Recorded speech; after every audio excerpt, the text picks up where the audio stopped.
Bonjour, c'est Frenchy Glam Fashion et aujourd'hui, je t'emmène encore à la découverte du royaume. Si tu regardes la société d'aujourd'hui, tu pourras te rendre compte très rapidement que nous vivons tous dans deux mondes. Un monde visible que nous percevons avec nos cinq sens et un monde invisible, spirituel, au-delà de ce que nous voyons, sentons, touchons et entendons dans le naturel. De nombreuses personnes méprisent le monde spirituel et le situent dans la catégorie de la superstition. Tu sais, des films fantastiques, de la fiction. D'autres reconnaissent l'existence, par contre, du spirituel, mais croient qu'il a peu d'influence sur leur vie, pour ne pas dire pas du tout. D'autres encore croient que c'est un domaine qu'on peut manipuler à son avantage. En fait, le monde spirituel est plus réel que le monde naturel. Il faut bien savoir que le monde spirituel est bien plus grand que le monde naturel qui y puise ses origines. Autrement dit, l'invisible a produit le visible. Toutes choses ont été créées à partir de la pensée d'un puissant fabricant, d'un puissant créateur. Ce qu'il a imaginé et planifié dans sa pensée est devenu réel par la puissance de sa parole.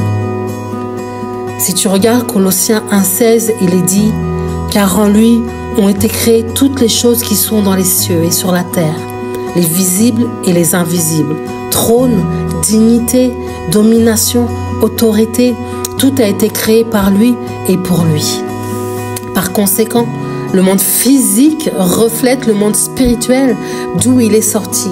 Ce que nous voyons dans le monde physique correspond à une réalité plus élevée dans le monde spirituel. Dans sa deuxième lettre à l'église de Corinthe, l'apôtre Paul encourage ses lecteurs à voir plus loin que leurs difficultés temporaires et à regarder de préférence la vue d'ensemble. 2 Corinthiens 4, de 16 à 18, c'est pourquoi nous ne perdons pas courage.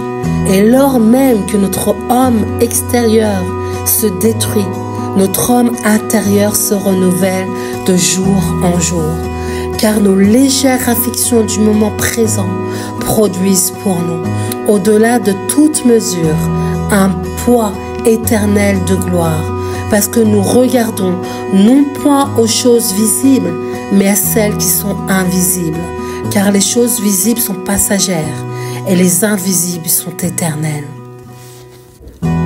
Parce qu'il est éternel, le monde invisible est plus réel que le monde visible, qui n'est que temporaire.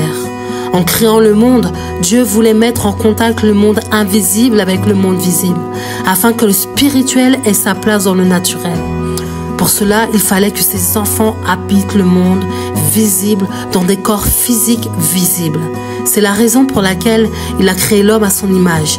Il l'a fait esprit, âme et corps, avec la faculté de communiquer avec les deux mondes, celui de l'esprit et le monde physique. C'est pour cela, enfant de Dieu, qu'il est important que tu comprennes que tu es l'autorité validée sur cette terre pour dominer sur ce qui est invisible.